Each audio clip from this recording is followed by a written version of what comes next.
फिरौन तब बिल्कुल कंगाल था, दिवालिया था, कर्ज में डूबा हुआ था। कर्ज चुकाने के डर से वह घर में छिपा रहता। इसी वजह से एक एक करके लेनदार फिरौन के घर आने लगे। फिरौन बहुत चालाक और धोखेबाज था। सिर्फ धोखेबाज ही नहीं बल्कि बड़ा ठग था, इसलिए कि वह घर में रहते हुए भी दरवाजा खुला रखता था ताकि लेनदार समझें कि घर में कोई नहीं है। दिन ब दिन लेनदार वहां आते लेकिन फिरौन को न देखकर लौट जाते। फिरौन अकेले सोचने लगा, मैं कब तक खुद को इस तरह छिपा सकता हूँ? मुझे खुद को साबित करना ही होगा। उस समय मिस्र आर्थिक दृष्टि से दुनिया में सबसे ऊपर था। फिर फिरौन लेनदारों के डर से रात के अंधेरे में बलक से मिस्र की ओर छिपते हुए निकल पड़ा। पूरी रात सफर करने के बाद वह आखिरकार मिस्र पहुंच गया। थोड़ी दूर चलने के बाद उसकी मुलाकात उसके दोस्त हमान से हुई। हमान ने उसे देखते ही पूछा, प्रिय दोस्त, तुम यहाँ क्यों हो? तुम्हारी क्या हालत है? तब फिरौन ने कहा, दोस्त हमान, मैं बड़ी मुसीबत में हूँ। लेनदारों के डर से भागकर यहाँ आया हूँ। मैं पूरी तरह से कंगाल हूँ, चारों ओर कर्ज में डूबा हूँ। अब मुझे किसी काम की जरूरत है। तब हमान ने कहा, फिरौन, मेरी भी यही हालत है, मुझे भी किसी काम की जरूरत है। इसके बाद फिरौन और हमान काम की तलाश में निकल पड़े। थोड़ी दूर चलने के बाद वे भूख और प्यास से बेहाल हो गए। दूर से उन्होंने देखा कि एक आदमी तरबूज के खेत में तरबूज काट रहा है। फिरौन और हमान धीरे धीरे उस तरबूज के खेत के पास जाकर बोले, चाचा जान, हम बहुत भूखे हैं, क्या हमें कुछ तरबूज खाने को देंगे? यह सुनकर उस आदमी ने उन्हें तरबूज खाने दिया। दोनों ने पेट भरकर तरबूज खाया और संतुष्ट हो गए। फिर उस तरबूज के खेत के मालिक ने उनसे पूछा, मैंने तुम लोगों को पहले कभी नहीं देखा, तुम कौन हो और कहां से आए हो? तब फिरौन ने कहा, हम परदेसी हैं, बलक से काम की तलाश में आए हैं। तरबूज के खेत के मालिक ने सोचा कि उसे भी काम करने वालों की जरूरत है, इसलिए उसने उनसे कहा, क्या तुम मेरे पास काम करोगे? हमान ने कहा, बिल्कुल, हम काम करेंगे। तब तरबूज के खेत के मालिक ने कहा, मेरे पास काम करना है तो ईमानदारी से करना होगा, चोरी नहीं की जा सकती। फिरौन बड़ा धोखेबाज था, इसलिए उसने चालाकी से कहा, मैंने जीवन में कभी झूठ नहीं बोला और चोरी तो दूर की बात है। इस तरह चालाकी से फिरौन और उसका दोस्त हमान तरबूज के खेत के मालिक का दिल जीतकर काम पर लग गए। अगले दिन से फिरौन और हमान तरबूज लेकर बाजार जाने लगे।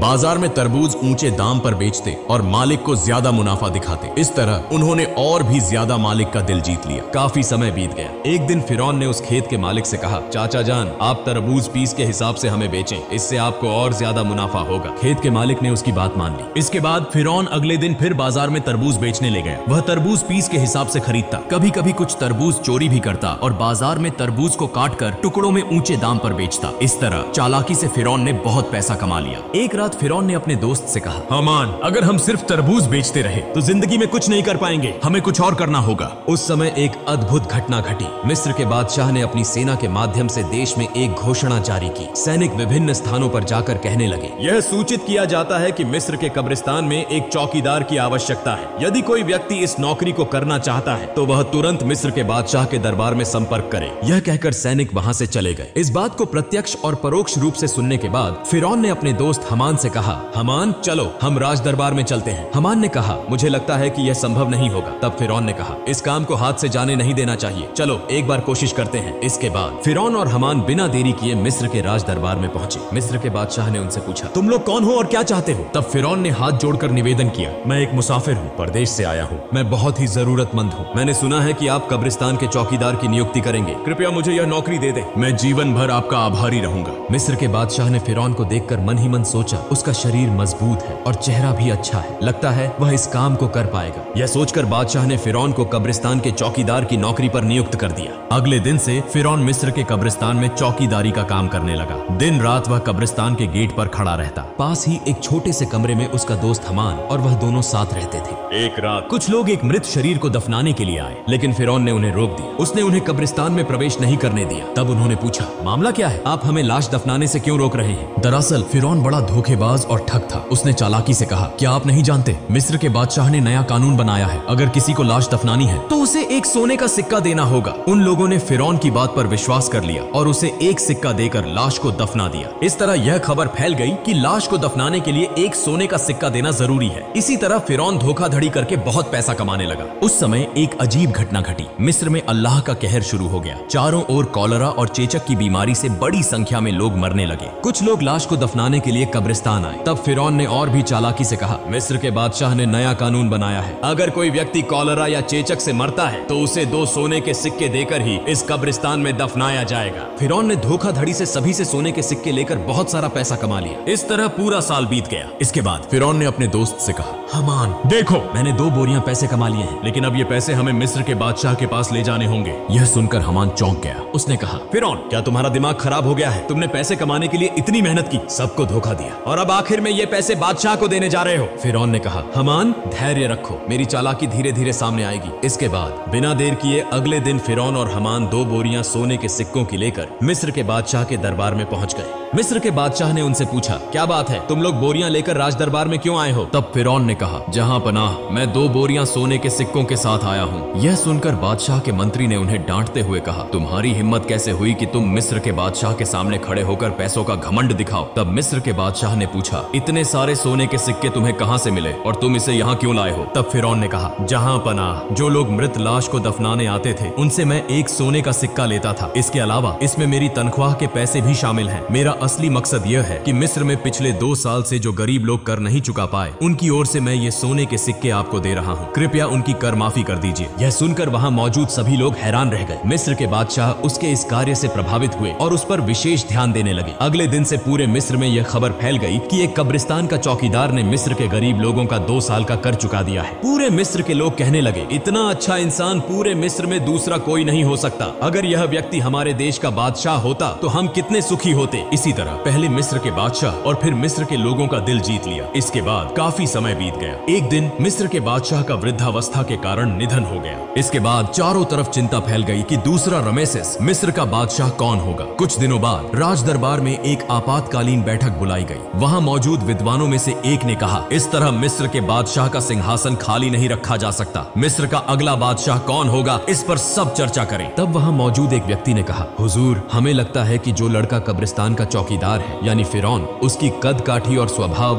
दोनों ही उपयुक्त हैं। वह बहुत अच्छा है और जनता का भी ख्याल रखता है। हमें लगता है कि उसे ही बादशाह बनाया जाना चाहिए। तब वह विद्वान व्यक्ति बोला, ठीक है, तो ऐसा ही हो। सबकी सहमति से फिरौन मिस्र का बादशाह बन गया। जो व्यक्ति एक दिन तरबूज बेचता था, जो कभी कब्रिस्तान का चौकीदार था, आज भाग्य के पलटने से वह पूरे मिस्र का बादशाह बन गए। असल में फिरौन कितना घटिया इंसान था, यह किसी को मालूम नहीं था। इधर फिरौन के मिस्र का बादशाह बनने के बाद उसने फिर से तरह तरह की चालाकी और धोखाधड़ी शुरू कर दी। उसने अपने दोस्त हमान को मंत्री बना दिया। एक दिन फिरौन राज दरबार में बैठा था। उसने अचानक घोषणा की, पिछले 1 साल में मिस्र के किसी भी व्यक्ति को कर चुकाने की जरूरत नहीं है। यह सभी कर फिरौन की ओर से माफ किए जाते हैं। यह खबर सुनकर मिस्र के गरीब लोग बहुत खुश हुए। बाद में जब वहाँ कोई और नहीं था तो हमान ने कहा, दोस्त फिरौन, अगर तुम इस तरह सारा कर माफ कर दोगे तो बादशाहत कैसे चलेगी? फिरौन ने कहा, हमान धैर्य रखो, इसके बाद मैं ऐसी चाल चलूंगा कि जीवन भर हम ही पूरे विश्व के बादशाह बने रहेंगे। ऐसी कोई ताकत नहीं होगी जो हमें हरा सके। इसके लिए योजना बनानी होगी। इस बात को कहकर वे दोनों एक एक करके चले गए। अगले दिन से पूरे मिस्र में फिरौन का नाम चर्चित होने लगा। इसी समय हमान ने फिरौन को बुलाकर कहा, मित्र फिरौन, अगर तुम जीवन भर बादशाह बने रहना चाहते हो तो तुम्हें कुछ काम अवश्य करने होंगे। तब फिरौन ने पूछा, वो काम क्या है? इसके बाद हमान ने एक एक करके सब कुछ बताया। फिर फिरौन ने राज दरबार में एक आपातकालीन बैठक का आयोजन किया। फिरौन ने कहा, आज से पूरे मिस्र में कोई शिक्षा व्यवस्था नहीं होगी, सभी पाठशालाएं बंद कर दी जाएंगी। फिरौन ने शाही फरमान जारी किया, मिस्र के किसी व्यक्ति को शिक्षा लेने और देने की अनुमति नहीं होगी। यदि कोई इस आदेश का उल्लंघन करता है तो उसे मौत की सजा दी जाएगी। पूरे मिस्र में जो लोग छोटे छोटे पत्थरों की मूर्तियां बनाकर पूजा करते थे, उन्हें आदेश दिया गया कि वे उन मूर्तियों को तोड़कर केवल फिरौन की मूर्ति की पूजा करें। इस प्रकार थोड़े ही समय में फिरौन के डर से लोगों ने पढ़ाई लिखाई बंद कर दी और पूरे मिस्र के लोग अल्लाह को भूलकर अज्ञानी और अंधविश्वासी बन गए। लोग पूरी तरह से जानवरों की तरह व्यवहार करने लगे। इसके बाद फिरौन अत्यधिक घमंडी हो गया। वह खुद को इतना बड़ा मानने लगा कि अहंकार से भरकर खुद को खुदा घोषित कर दिया। दिन ब दिन जनता पर कर की मात्रा बढ़ा दी। अन्याय और अत्याचार बढ़ने लगे। फिरौन ने पूरे मिस्र पर अकेले शासन करना शुरू कर दिया। ब्याज, रिश्वत, व्यभिचार और अनैतिकता की घटनाएं बढ़ने लगी। संक्षेप में फिरौन बनी इस्राएल के लोगों को अपमानित और अत्याचार करने लगा। सिर्फ आसिया को छोड़कर कोई भी फिरौन के अपमान और अत्याचार से बच नहीं पाता था, क्योंकि आसिया उस समय की सबसे सुंदर, गुणवान और धार्मिक महिला थी। इसीलिए कई साल बाद फिरौन ने आसिया को अपनी बीवी के रूप में स्वीकार किया। एक दिन आसिया अपने कक्ष में बैठी हुई थी। वह मन ही मन सोच रही थी, जिस तरह मेरे शौहर फिरौन देश की जनता पर अन्याय कर रहे हैं और खुद को खुदा कह रहे हैं, इससे वे न केवल अल्लाह के गुस्से के शिकार होंगे बल्कि पूरे देश को भी बर्बाद कर देंगे। उसी समय फिरौन उस कक्ष में प्रवेश करते हुए बोला, आसिया, तुम इतनी चिंतित क्यों दिख रही हो? तब आसिया ने कहा, प्रिय शौहर, आप यह तो जानते ही हैं कि यह धरती, चांद, सूरज, आसमान और जमीन सब कुछ महान अल्लाह ताला ने बनाया है। इसलिए चाहे इंसान कितनी भी शक्ति प्राप्त कर ले, वह एक छोटा सा कीट भी नहीं बना सकता।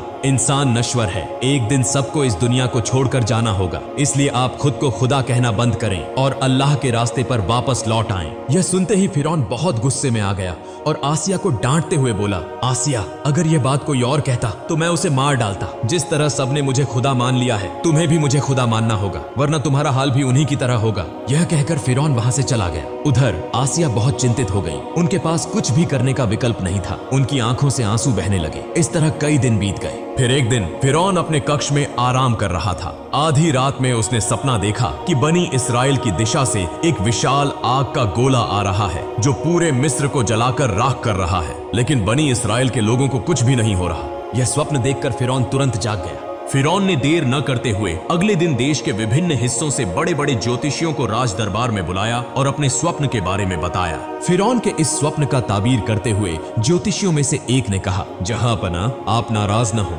भविष्य में हम आपकी मृत्यु देखते हैं। आप बहुत अधिक समय तक मिस्र के बादशाह नहीं रह पाएंगे। आपकी शक्ति पूरी तरह नष्ट हो जाएगी। यह सुनकर फिरौन बहुत गुस्से में आ गया और ज्योतिषी को डांटते हुए बोला, क्या कह रहे हो? मुझे शक्ति से बेदखल करने वाली कोई ताकत है क्या? तब ज्योतिषी ने कहा, बनी इस्राएल में से एक लड़का जिसका नाम मूसा है आपकी शक्ति समाप्त कर देगा। यह कहकर वे वहां से चले गए। कुछ दिन बाद फिरौन ने हमान से कहा, मिस्र के हर घर में यदि कोई लड़का बच्चा हो तो तुम अपनी सेना लेकर उसे मार डालो। फिरौन के आदेश पर हमान अपनी सेना के साथ मिस्र के हर घर में घुसकर बेटों को मारने लगा। तफसीरकारों के अनुसार इस तरह लगभग 80,000 बेटों की हत्या करने के बाद फिरौन ने फिर से मिस्र के सबसे बड़े ज्योतिषियों को गणना करने के लिए बुलाया। फिर ज्योतिषियों ने कहा, जहांपना, हम गणना करके देख रहे हैं, आपके द्वारा मारे गए लड़कों में मूसा नामक लड़का नहीं है। फिरौन ने कहा, अच्छे से गणना करो। इस बार ज्योतिषियों ने कहा, जहांपना, हम गणना करके देख रहे हैं, चाहे आप उसे मारने की कितनी भी कोशिश करें, आप उसे मार नहीं सकते। मूसा नामक यह लड़का आपकी शक्ति को नष्ट कर देगा और वह लड़का अब बच्चा है। यह सुनते ही फिरौन और गुस्से में आ गया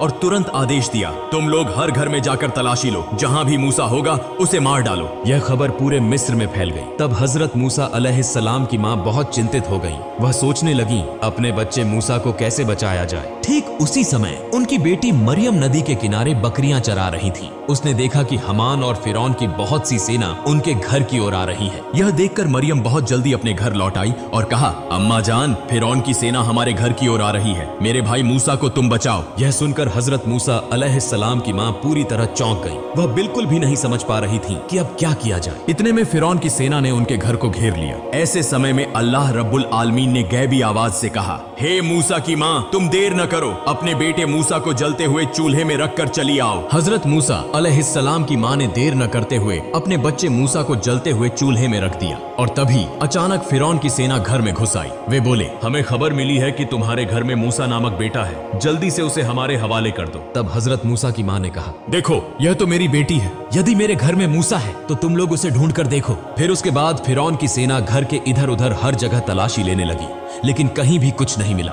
आखिरकार वे सभी वहां से चले गए। फिर हजरत मूसा अलैहिस्सलाम की माँ रोते रोते उस जलते हुए चूल्हे के पास गईं और देखा कि हजरत मूसा अलैहिस्सलाम जीवित हैं और उसी जलते हुए आग में खेल रहे हैं। अल्लाह की कृपा से हजरत मूसा अलैहिस्सलाम का एक बाल भी आग में नहीं जल गया। तब हजरत मूसा अलैहिस्सलाम की माँ ने अल्लाह का शुक्र अदा किया और कहा, हे अल्लाह, तुम सभी शक्तियों के मालिक हो, तुम्हारी सारी प्रशंसा है। अल्लाह, तुमने मेरे बेटे मूसा को बचाया। इसके बाद हजरत मूसा अलैहिस्सलाम की माँ ने उसी रात एक सपना देखा। अल्लाह रब्बुल आलमीन कह रहे थे, तुम एक लकड़ी का संदूक तैयार करो और हजरत मूसा अलैहिस्सलाम को उस संदूक में रखकर नील नदी में बहा दो। इस बीच अल्लाह रब्बुल आलमीन ने हजरत जिब्राइल अलैहिस्सलाम को बुलाया और कहा, हे जिब्राइल, तुम जाओ और मूसा अलैहिस्सलाम की माँ की मदद करो। यह आदेश पाकर हजरत जिब्राइल अलैहिस्सलाम मूसा नबी के घर की ओर चल पड़े। सुबह हजरत मूसा अलैहिस्सलाम की माँ अपने घर के सामने बहुत चिंता में बैठी हुई थी। उसी समय देखा कि एक दरवेश उनके घर आया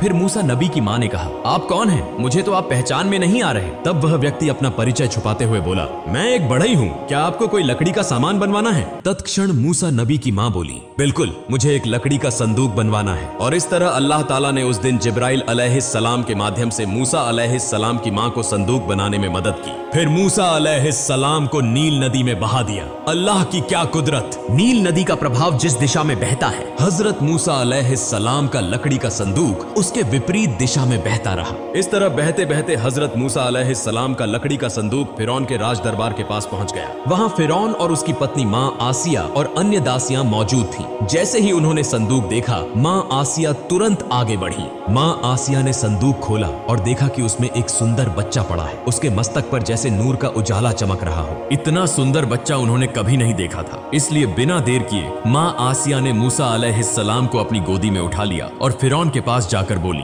देखिए कितना सुंदर बच्चा, इस बच्चे को मैं पालूंगी। यह सुनकर फिरौन ने कहा, नहीं, यह बच्चा शायद हमारा दुश्मन होगा, यह जरूर बनी इसराइल में से कोई बच्चा होगा, इसे मैं मार डालूंगा। तब माँ आसिया ने कहा, क्या कह रहे हैं? अगर यह बनी इसराइल का कोई बच्चा होता तो यह नदी के बहाव में उलटी दिशा में कैसे आया? इसे तो उस दिशा में जाना चाहिए था। यह तर्क सुनकर फिरौन ने कुछ नहीं कहा, बस इतना कहा, ठीक है, तुम इस बच्चे को पाल सकती हो। फिर माँ आसिया हजरत मूसा अलैहिस्सलाम को लेकर राज दरबार में प्रवेश कर गई। जब फिरौन ने मूसा अलैहिस्सलाम को अपनी गोदी में उठाया और उसे अपने बेटे की तरह प्यार करने के लिए, चूमने के लिए आगे बढ़े, उसी समय हजरत जिब्राइल अलैहिस्सलाम ने अल्लाह के आदेश पर उस छोटे से बच्चे के हाथ से इतनी जोर से फिरौन को थप्पड़ मारा कि राज दरबार कांप उठा। ऐसा लगा जैसे भूकंप शुरू हो गया हो। तब फिरौन के मन में संदेह उत्पन्न हुआ। वह मन ही मन सोचने लगे, यह बच्चा निश्चित रूप से सामान्य बच्चा नहीं है, इसे परखना होगा। फिर फिरौन ने एक व्यक्ति से कहा, जाओ थोड़ा सा सोना लाओ और उसके साथ आग भी ले आओ, इस बच्चे को परखते हैं। यह सुनकर वहां उपस्थित सभी लोग हैरान रह गए। जब वह व्यक्ति सोना और आग लेकर आया, उसी समय अल्लाह रब्बुल आलमीन ने हजरत जिब्राइल अलैहिस्सलाम के माध्यम से हजरत मूसा अलैहिस्सलाम का हाथ आग की ओर घुमा दिया और हजरत मूसा अलैहिस्सलाम चीखते हुए रोने लगे। तब माँ आसिया बोली, आप जैसे कठोर हृदय और निर्दयी इस दुनिया में और कोई नहीं होगा। इस छोटे से बच्चे को क्या आग और सोने का कोई अंतर पता है? इसके बाद फिरौन के मन का संदेह दूर हो गया और इस प्रकार हजरत मूसा अलैहिस्सलाम फिरौन के घर में ही बड़े होने लगे। प्रिय दर्शक, आज का वीडियो यहीं समाप्त होता है। अगर आपको अगले पार्ट सुनना है तो कमेंट कीजिए। अस्सलामु अलैकुम। सभी लोग खुश रहें।